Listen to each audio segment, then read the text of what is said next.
ആയിരുന്നു. ആളുകളെ വെച്ച് എക്സ്പെക്ട് ചെയ്ത് അങ്ങനെ നിൽക്കായിരുന്നു. ഓരോന്നും നമ്മളിങ്ങനെ ആലോചിച്ചു പോകും, ഇത് നമ്മൾ ചെയ്ത് എങ്ങനെയായിരിക്കും. അത് എക്സ്ട്രീം ഹാപ്പിനെസ് ആയിരുന്നു. കാരണം നമ്മൾ ഒത്തിരി നാളായിട്ടുള്ള ഒരു ആഗ്രഹമല്ലേ ഒരു സിനിമയെങ്കിൽ. 10 ദിവസത്തെ കണ്ടിന്യൂസ് ഓണം പ്രോഗ്രാംസ് ഉണ്ടാവും. ഈ ഓണനാളിൽ നമ്മളോടൊപ്പം വിശേഷങ്ങൾ പങ്കുവെക്കാൻ എത്തുന്നത് ഒരു വടക്കൻ പ്രണയ പർവം എന്ന ചിത്രത്തിലൂടെ പ്രേക്ഷക ശ്രദ്ധ നേടിയ യുവ നടിയായ നേഹ ഷെറിനാണ്. ഹായ് നേഹ. ഹായ്, എന്തൊക്കെയുണ്ട് വിശേഷങ്ങൾ? സുഖം. ഒരു വടക്കൻ പ്രണയ പർവം എന്ന സിനിമയിലേക്ക് എത്തിയ ഒരു ജേണി എന്തായിരുന്നു? ഞാൻ പഠിച്ചതൊക്കെ ബഹ്റിനിലാണ്. അപ്പൊ ഞാൻ ഡിഗ്രി ചെയ്യാൻ വേണ്ടിട്ടാണ് നാട്ടിൽ വന്നത്. അപ്പൊ ഇങ്ങോട്ട് വരുമ്പോഴേ സിനിമ ചെയ്യണം എന്നുള്ളൊരു ആഗ്രഹമുണ്ട്. അപ്പൊ ഇവിടെ വന്നിട്ട് ഞാനിങ്ങനെ ഓഡീഷൻസിന്റെ കാസ്റ്റിംഗ് കോൾസ് ഇല്ലേ, അതൊക്കെ ഇങ്ങനെ അയച്ചു കൊടുക്കുമായിരുന്നു. അപ്പൊ അങ്ങനെ ഓരോ ഓഡീഷൻസ് ഇങ്ങനെ പോയി അറ്റൻഡ് ചെയ്യും. അങ്ങനെ കണ്ണൂർ ഒരു ഓഡീഷൻ വന്നിട്ട് അങ്ങനെ പോയി അറ്റൻഡ് ചെയ്തതാണ്. ശരിക്കും സിനിമ അഭിനയിക്കുന്നത് ഹീറോ ആരാ ഒന്നും അറിയാണ്ട് വെറുതെ പോയി അറ്റൻഡ് ചെയ്തതായിരുന്നു. പക്ഷെ എന്തോ ഭാഗ്യത്തിന് അത് സെലക്ട് ആയി, അവർക്ക് ഇഷ്ടപ്പെട്ടിട്ട് അങ്ങനെ അതിലേക്ക് വന്നു. ചെറിയ പ്രായത്തിലെ തൊട്ടുള്ള ഒരു പാഷനാണോ മൂവി? ചെറിയ പ്രായത്തില് അങ്ങനെ കടന്ന് ചിന്തിച്ചിട്ടില്ല. ഞാന് കൂടുതലും ഡാൻസ് ആയിരുന്നു പഠിച്ചിരുന്നത്. അപ്പോ ഒരു +1 വരെ ഡാൻസ്. പിന്നെ ആ സമയത്ത് ഡാൻസിൽ ഞാൻ പെട്ടെന്ന് ക്ഷീണിക്കും. എനിക്ക് കളിക്കാൻ ഇഷ്ടമാണെങ്കിൽ പെട്ടെന്ന് എന്റെ കൂടെ നിൽക്കുന്നവരെ കാട്ടും ഞാൻ പെട്ടെന്ന് ടയേർഡ് ആവുന്ന ഒരു പ്രകൃതമായിരുന്നു. അപ്പൊ എനിക്ക് പിടിച്ചു നിൽക്കാൻ പറ്റുന്ന ആകെ എക്സ്പ്രഷനിലും അതൊക്കെ ആയിരുന്നു. ഒരു പ്ലസ് പോയിന്റ് ഇത് അതായിരുന്നു. അപ്പോ പിന്നെ ഈ ഡാൻസ് ഡ്രാമ ഒക്കെ ചെയ്യുമായിരുന്നു ഞാന്. അവിടെ പഠിക്കുന്ന സമയത്ത് ഇവിടെ നാട്ടില് ട്രിവാൻഡ്രത്ത് മറ്റേ സൂര്യ ഫെസ്റ്റിവലിന് ഒരു ഡാൻസ് ഡ്രാമ ചെയ്തു, ഗ്രൂപ്പായിട്ടുള്ളൊരു ഡാൻസ് ഡ്രാമ. അപ്പൊ അതിൽ നിന്നും ഇങ്ങനെ അഭിനയിക്കാൻ പറ്റും എന്നുള്ള മനസ്സിലാവാൻ തുടങ്ങി. പിന്നെ അത് മാത്രല്ല ഡ്രാമ ചെയ്യുമായിരുന്നു സ്കൂളില് വെച്ചാൽ കൊറോണ ടൈമിൽ തന്നെ ചെയ്തൊരു ഡ്രാമ ആയിരുന്നു. ഒരു സോളോ പ്ലേ, ഒരു മത്സ്യഗന്ധി എന്ന് പറഞ്ഞിട്ട്. അപ്പൊ അതിലാണ് ശരിക്കും എനിക്ക് അഭിനയിക്കല് വെച്ചാൽ 1 വർഷത്തോളം അതിന്റെ പ്രാക്ടീസ് ആയിരുന്നു എനിക്ക്. ഫുള്ള് അതിലായിരുന്നു എനിക്ക് പക്ക ആയതെന്ന് അഭിനയിക്കാനൊക്കെ. അപ്പം ഈ ഒരു ഫിലിമിലേക്ക് വരികയാണെങ്കിൽ ഫസ്റ്റത്തെ ഫിലിം ആണല്ലോ. അപ്പൊ ആ ഒരു പെട്ടെന്ന് ഫിലിമിലേക്ക് എത്തിയപ്പോ അവിടെയുള്ള ആൾക്കാരുമായിട്ടുള്ള ഇന്ററാക്ഷൻസും കാര്യങ്ങളൊക്കെ എങ്ങനെയായിരുന്നു? എല്ലാവരും സപ്പോർട്ടീവ് ആയിരുന്നോ? അവിടെ ചെന്നപ്പം ഇപ്പൊ ഡയറക്ടർ ആയാലും ഇപ്പൊ അഭിനയിക്കുന്ന ആൾക്കാരായാലും എല്ലാരും ഭയങ്കര ഫ്രണ്ട്ലി ആണ്. ഇപ്പൊ ഷൂട്ടിന്റെ സമയത്തായാലും നമുക്ക് ഷൂട്ട് ഇല്ലെങ്കിൽ നമ്മളെല്ലാരും കോളേജ് ആണല്ലോ, അപ്പൊ ക്ലാസ് റൂമിൽ ഇരിക്കുക, നമ്മളെല്ലാരും അങ്ങോട്ടും ഇങ്ങോട്ടും എന്തെങ്കിലും ഗെയിം ഒക്കെ കളിക്കുക. ഫൺ ആയിരുന്നു. ഇപ്പൊ ഫസ്റ്റ് മൂവിയിൽ സെലക്ട് ആയി എന്നുള്ള അറിഞ്ഞപ്പോ ഉണ്ടായ ഒരു എക്സ്പീരിയൻസ്? അയ്യോ, അത് ഭയങ്കര എക്സ്ട്രീം ഹാപ്പിനെസ് ആയിരുന്നു. കാരണം നമ്മള് ഒത്തിരി നാളായിട്ടുള്ള ഒരു ആഗ്രഹമല്ലേ ഒരു സിനിമയെങ്കിലും ചെയ്യണം. അങ്ങനെ ഒരു ആഗ്രഹം വെച്ച് നിൽക്കുന്ന ആൾക്ക് പെട്ടെന്ന് സെലക്ട് ആയി നിൽക്കുമ്പോ അതൊരു ഭയങ്കര സന്തോഷമായിരുന്നു. ഞാൻ എവിടുന്നോ ബിരിയാണി കഴിക്കാൻ പോയ സ്ഥലത്തു നിന്നാണ് വിളിച്ചു പറയുന്നത് സെലക്ട് ആയിട്ടുണ്ട്, വന്ന് മീറ്റ് ചെയ്യണമെന്ന്. അപ്പൊ ഭയങ്കര ഒരു സന്തോഷം. നാട്ടിൽ തന്നെ ആയിരുന്നില്ലേ ഫിലിമിന്റെ ഷൂട്ടിംഗ് കാര്യം? എല്ലാം നമ്മള് കണ്ണൂര് SM കോളേജിൽ വെച്ചായിരുന്നു. പ്രണയപർവം എന്ന സിനിമയുടെ ഷൂട്ടിംഗ് സെറ്റിൽ ഉണ്ടായിരുന്ന അനുഭവങ്ങൾ എന്തെല്ലാം? ഫണ്ണി ആയിട്ടുള്ള എന്തെങ്കിലും മൊമെന്റ്സ് ഓർത്ത് വെക്കാൻ? മെയിൻ ആയിട്ട് നമ്മള് ഗെയിം കളിക്കും വെറുതെ ഇരിക്കുമ്പോ. പിന്നെ ഞങ്ങളുടെ ഹീറോ സൂരജേട്ടൻ പുള്ളി ഇങ്ങനെ കുറെ കഥകൾ ഇങ്ങനെ പറഞ്ഞു. പിന്നെ കുറെ മോട്ടിവേഷൻ, ഭയങ്കര മോട്ടിവേഷന്റെ ആളാണ്. ആളുടെ ഇൻസ്റ്റാഗ്രാം നോക്കിയാലും മനസ്സിലാവും കുറെ മോട്ടിവേഷൻ വീഡിയോസ് ആണ്. അപ്പൊ അത് നേരിട്ടായാലും ഫുള്ള് മോട്ടിവേഷൻ നമുക്കിങ്ങനെ പറഞ്ഞുതരും. പിന്നെ എന്റെ കോ ആക്ടർ വിനീതേട്ടനായാലും അവരുടെ എക്സ്പീരിയൻസ് നമുക്ക് ഷെയർ ചെയ്യുമ്പോൾ അത് നമുക്കൊരു നമുക്ക് ഒരു അറിവാണല്ലോ. അപ്പൊ അങ്ങനെ. അപ്പൊ പ്രണയപർവം എന്നുള്ള സിനിമ നല്ല രീതിയിൽ ശ്രദ്ധിക്കപ്പെട്ട ഒരു മൂവിയാണ്. അപ്പൊ ആ ഒരു സിനിമ ചെയ്തതിന് ശേഷം ആൾക്കാരുടെ പ്രതികരണം എന്തായിരുന്നു? പുറത്തേക്കൊക്കെ ഇറങ്ങുമ്പോ ശ്രദ്ധിക്കുന്നുണ്ടോ, തിരിച്ചറിയുന്നുണ്ടോ?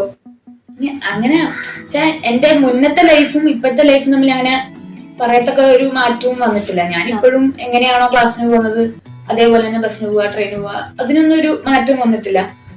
പിന്നെ ആളുകള് കണ്ടവരാണെങ്കിൽ അവര് പറയും സിനിമ കണ്ടിരുന്നു എന്ന് പറയും, അത്രേ ഉള്ളൂ. ഏതൊരാളുടെയും ആഗ്രഹമാണ് അല്ലെങ്കിൽ ഒരു സ്വപ്നമാണ് തമിഴ് ഇൻഡസ്ട്രിയിലെ പോലത്തെ ഒരു ഫിലിം ചെയ്യണം അങ്ങനെയൊക്കെ പറഞ്ഞിട്ടുള്ളത്. അപ്പൊ നേഹനെ സംബന്ധിച്ചിടത്തോളം ആദ്യം ഒരു ഫിലിം കഴിഞ്ഞ പാടന്നെ ഒരു പുതിയൊരു തമിഴ് സിനിമ കിട്ടി. അപ്പൊ ആ ഒരു എക്സ്പീരിയൻസ് എന്തായിരുന്നു? തമിഴ് ഫിലിമിലേക്ക് ചാൻസ് കിട്ടി എന്നറിഞ്ഞപ്പോ ഉണ്ടായ ഒരു ഫീൽ? ചാൻസ് കിട്ടിയെന്ന് പറയുമ്പോൾ നമ്മൾ ഒരിക്കലും വിചാരിക്കുന്നില്ല. മെയിൻ ആയിട്ട് ഇപ്പൊ മലയാളം ഒരെണ്ണം ചെയ്തപ്പാടെ തന്നെ അത് റിലീസ് ആവുന്നതിന് മുന്നേ തന്നെ വന്നിട്ടുണ്ട്. അപ്പോ അവിടെ അത് ഫുൾ കൊടൈക്കനാൽ ബേസ്ഡ് മൂവിയാണ്. അപ്പോ എന്താ ഇപ്പൊ ഡയറക്ടർ ആയാലും ഹീറോ ആയാലും ബാക്കിയുള്ള കോ ആർട്ടിസ്റ്റ് ആയാലും എല്ലാരും അത്യാവശ്യം നമ്മളെ കൂടെ നിന്ന് തന്നെ നമുക്കെല്ലാം പറഞ്ഞു തരുമൊക്കെ ചെയ്തിട്ടുണ്ട്. പിന്നെ ഹീറോ ഒക്കെ പുതിയ ആളാണ്. അപ്പൊ പക്ഷെ ആളുടെ ഫസ്റ്റ് മൂവിയാണ്. അപ്പൊ ആൾക്ക് കുറച്ച് സപ്പോർട്ട് എന്ന് പറയുന്നത് എനിക്കൊന്ന് കുറച്ച് ഞാനാണ് കൊടുത്തിട്ടുള്ളത്. പിന്നെ ഇതിനകത്ത് വില്ലനായിട്ട് ചെയ്യുന്ന എന്റെ ഹസ്ബൻഡായിട്ട് ചെയ്യുന്ന ഒരു ആളുണ്ട്. അപ്പൊ പുള്ളിക്ക് കുറച്ചും കൂടി എക്സ്പീരിയൻസ് ഉണ്ട്. അപ്പൊ ആളുടെ കൂടെ നിന്ന് ചെയ്യുമ്പോൾ ആള് വെച്ചാ എന്താ പറയാ ഒന്ന് പ്രാക്ടീസ് ചെയ്ത് ചെയ്യുന്ന ആളാ. അപ്പൊ നമ്മളും ഇങ്ങനെ നിന്ന് കൂടെ നിന്ന് പ്രാക്ടീസ് ചെയ്ത് ചെയ്യുമ്പോൾ നമ്മളും അങ്ങനെ ഇമ്പ്രൂവ് ആവും. അപ്പൊ ഫസ്റ്റ് മലയാളം മൂവി കഴിഞ്ഞു, ഡയറക്ടറിനെ തമിഴിലേക്ക് പോയപ്പോ ഉണ്ടായ ഒരു എക്സ്പീരിയൻസ് എന്താണ്? ഇപ്പം ലാംഗ്വേജ് കൈകാര്യം ചെയ്യാൻ ആണെങ്കിലും ഇപ്പം സെറ്റിലാണെങ്കിലും ഉണ്ടായിട്ടുള്ള ആ ഒരു ഡിഫറൻസ് എന്താണ്? ലാംഗ്വേജ് വെച്ചാ ഞാൻ വിചാരിച്ചു എനിക്ക് അവിടെ പോയി കഴിഞ്ഞാൽ ചിലപ്പോ പറയാൻ ചിലപ്പോ കിട്ടില്ല എന്ന്. പക്ഷെ വലിയ ബുദ്ധിമുട്ടുണ്ടായിരുന്നില്ല. എനിക്ക് ലാംഗ്വേജ് അവരുടെ അടുത്ത് കമ്മ്യൂണിക്കേറ്റ് ചെയ്യാനൊക്കെ പറ്റുന്നുണ്ടായിരുന്നു. പിന്നെ ഡയലോഗ്സും പഠിച്ചെടുക്കാൻ അങ്ങനെ വലിയ ബുദ്ധിമുട്ടില്ലായിരുന്നു. പ്രോംപ്റ്റ് ചെയ്യേണ്ടൊന്നും വന്നിട്ടില്ല. ഞാൻ തന്നെയായിട്ട് പറയാൻ എനിക്ക് ഓക്കെ ആയിരുന്നു. ഇപ്പൊ മലയാളത്തിലെ സെറ്റിൽ ഉണ്ടായിരുന്ന എല്ലാവരും ഭയങ്കര സപ്പോർട്ടീവ് ആണെന്ന് പറഞ്ഞല്ലോ. അപ്പൊ അതേപോലെയാണോ തമിഴ്? അതേപോലെ തന്നെയാണ് എല്ലാരും. വേർതിരിവില്ല അവിടെ, തീരെ വേർതിരിവ് എനിക്ക് തമിഴിൽ പോയിട്ട് തോന്നിയിട്ടില്ല. ഇവൻ യൂണിറ്റില് അടക്കമുള്ള ആൾക്കാരും ഡയറക്ടറും എല്ലാരും ഒരുമിച്ചാണ് ഫുഡ് കഴിക്കുന്നത്. അപ്പൊ അത്രയും നല്ലൊരു സെറ്റ് ആയിരുന്നു അതും. അപ്പൊ ഫിലിം എന്നുള്ളത് മാറ്റി വെക്കുകയാണെങ്കിൽ ഈ നേഹ എന്ന് പറയുന്ന ഒരാള് എന്താണ് ഫാമിലി? ഞാന് എന്താ നേഹ എന്ന് പറയുമ്പോ എന്റെ അച്ഛൻ, അമ്മ, അനിയൻ, ഞങ്ങള് 4 പേരാണ്. അപ്പൊ ഇവര് 3 പേരും പക്ഷെ ഇപ്പൊ ബഹ്റിനിലാണ്. ഞാനും +2 വരെ അവിടെയായിരുന്നു. അപ്പൊ ഞാന് എന്റെ അമ്മമ്മേന്റെ ഒപ്പമാണ് നിക്കുന്നത്. അപ്പൊ 12th വരെയുള്ള ലൈഫ് എന്ന് വെച്ചാൽ ബഹ്റിനില് സ്കൂളിൽ പോവാ, വരിക, ഡാൻസിന് പോവാ, ഈ ഒരു ലൈഫാണ്. പിന്നെ ഇവിടെ വന്ന ശേഷമാണ് കുറച്ചും കൂടി നാടായിട്ട് കുറച്ചും കൂടി എനിക്ക് കൂടുതലും നാട്ടിൽ നിൽക്കാനാണ് ഇഷ്ടം. കൂടുതൽ എന്റെ മിക്ക ഫ്രണ്ട്സിനും അവിടേക്ക് തിരിച്ചു പോകണം എന്നാണ് ആഗ്രഹം. പക്ഷെ എനിക്കെന്തോ ഇവിടെ തന്നെ നിന്ന് ഇതാവാൻ തന്നെയാണ്. ഇപ്പൊ 12th വരെ അവിടെയാണ് പഠിച്ചെന്ന് പറഞ്ഞല്ലോ. അപ്പൊ ഈ ഓണം ആയതുകൊണ്ട് അപ്പോ അവിടെ ഉണ്ടായിരുന്ന ആ ഒരു ഓണം അല്ലെങ്കിൽ നാട്ടിലുള്ള ആ ഒരു ഓണത്തിന്റെ ഒരു ഓർമ്മകള്? സത്യം പറയാലോ, എനിക്ക് ഇവിടുത്തെ ഓണത്തിനേക്കാളും എന്തുകൊണ്ട് ഏറ്റവും ഇഷ്ടം അവിടുത്തെ ഓണമാണ്. എന്താ വെച്ച് കഴിഞ്ഞാല് അവിടെ ഓണം ഒരുപാട് ദിവസം നീണ്ടു നിൽക്കുന്ന ഓണാണ്. ഇവിടെ എന്ന് വെച്ച് കഴിഞ്ഞാൽ ഒരു 1-2 ദിവസം മാക്സിമം. അല്ലെങ്കിൽ ഇപ്പൊ നമ്മളിപ്പോ കോളേജിൽ പോവാണെങ്കിൽ കോളേജിൽ ഒരു ഓണ സെലിബ്രേഷൻ ഉണ്ടാവും, അത്രേ ഉള്ളൂ. പക്ഷെ അവിടെ അങ്ങനെയല്ല. അവിടെ ബഹ്റിൻ കേരളീയ സമാജം എന്ന് പറഞ്ഞൊരു കമ്മ്യൂണിറ്റി ഉണ്ട്. അപ്പൊ അവിടെ 10 ദിവസത്തെ കണ്ടിന്യൂസ് ഓണം പ്രോഗ്രാംസ് ഉണ്ടാവും. ഇപ്പം ഒരുപാട് ഫിലിംസ് ഒന്നും ചെയ്തിട്ടില്ല എങ്കിലും നമുക്ക് ആഗ്രഹം ഉണ്ടാവുമല്ലോ, ഭാവിയിൽ ഇന്നേ നടന്റെ കൂടെ അഭിനയിക്കണം, അല്ലെങ്കിൽ ഇന്നേ ആളുടെ കൂടെ നായികയായി എത്തണം, അങ്ങനെയൊക്കെ തോന്നിയിട്ടുണ്ടാവില്ലേ? അങ്ങനെ തോന്നിയ ഒരു നടന്റെ പേര് പറയാം? അങ്ങനെ തോന്നിയത് ഒരാളുണ്ട്. കാരണം എന്താ വെച്ചാല് ഒരാള് ഡയറക്ടർ ആണെന്ന് പറഞ്ഞിട്ട് എന്നോട് പറഞ്ഞു, ഇന്ന സിനിമയില് ഇങ്ങനെ ഒരു സിനിമ ചെയ്യുന്നുണ്ട്, അപ്പൊ അതില് അർജുൻ അശോകന്റെ ഹീറോയിനായിട്ട് ആണ് എന്ന് പറഞ്ഞിട്ടാണ്. ഞാൻ സിനിമയിലൊക്കെ വരുന്നതിന് മുന്നേ ആണ് ആള് എന്റെ അടുത്ത് പറയുന്നത്. അപ്പൊ ഞാൻ ഭയങ്കരമായിട്ട് ആഗ്രഹിച്ച് എക്സ്പെക്ട് ചെയ്ത് അങ്ങനെ നിൽക്കായിരുന്നു. അർജുൻ അശോകന്റെ പേരായിട്ട് ഫസ്റ്റ് സിനിമ എന്നൊക്കെ പറഞ്ഞ് ഭയങ്കര മോഹിച്ചങ്ങനെ ഇരിക്കുമ്പോ, പക്ഷെ എന്തുകൊണ്ടാ എനിക്ക് അറിയില്ല, അങ്ങനെ ഒരു പ്രൊജക്റ്റും ഉണ്ടായിട്ടില്ല. പിന്നെ അതിനെപ്പറ്റി അങ്ങനെ ഒരു വിവരമൊന്നും ഉണ്ടായില്ല. അപ്പൊ അതുകൊണ്ട് കാരണം വെച്ചിട്ട് അതുകൊണ്ട് എനിക്ക് അർജുൻ അശോകന്റെ പേരായിട്ട് അഭിനയിക്കുന്നു. ഓക്കെ, അർജുൻ അശോകന്റെ ഫിലിംസ് ഉണ്ടല്ലോ കുറെ, ലേറ്റസ്റ്റ് ആയിട്ട് കുറെ മൂവീസ് ഇറങ്ങിയല്ലോ. അതിൽ ഏറ്റവും പ്രിയപ്പെട്ട ഒരു മൂവി ഏതായിരുന്നു? അതിലിപ്പോ ലേറ്റസ്റ്റ് ഇറങ്ങിയ സുമതി വളവ് കണ്ടായിരുന്നു. നല്ലായിരുന്നു. പിന്നെ ആനന്ദ് ശ്രീബാല, അങ്ങനെ എല്ലാം ഇഷ്ടമാണ്.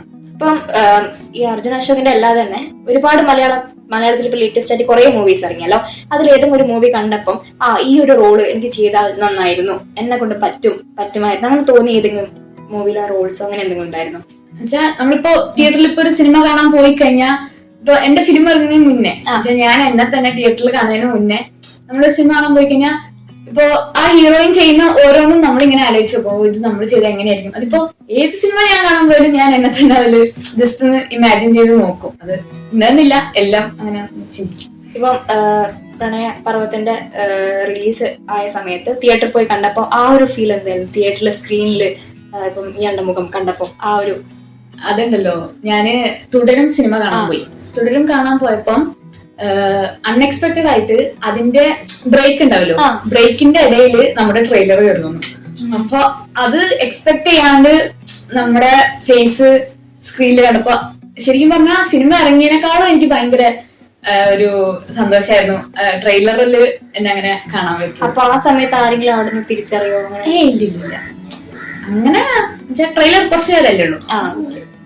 അത് എനിക്കൊരു ഭയങ്കര ഒരു സെൽഫ് സന്തോഷമായിരുന്നു. എന്റെ ഫ്രണ്ട്സ് ഉണ്ടായിരുന്നു, 3 ഫ്രണ്ട്സ് ഉണ്ടായിരുന്നു. അപ്പൊ അവര് ഹാപ്പിയായി, എല്ലാവരും ഹാപ്പി.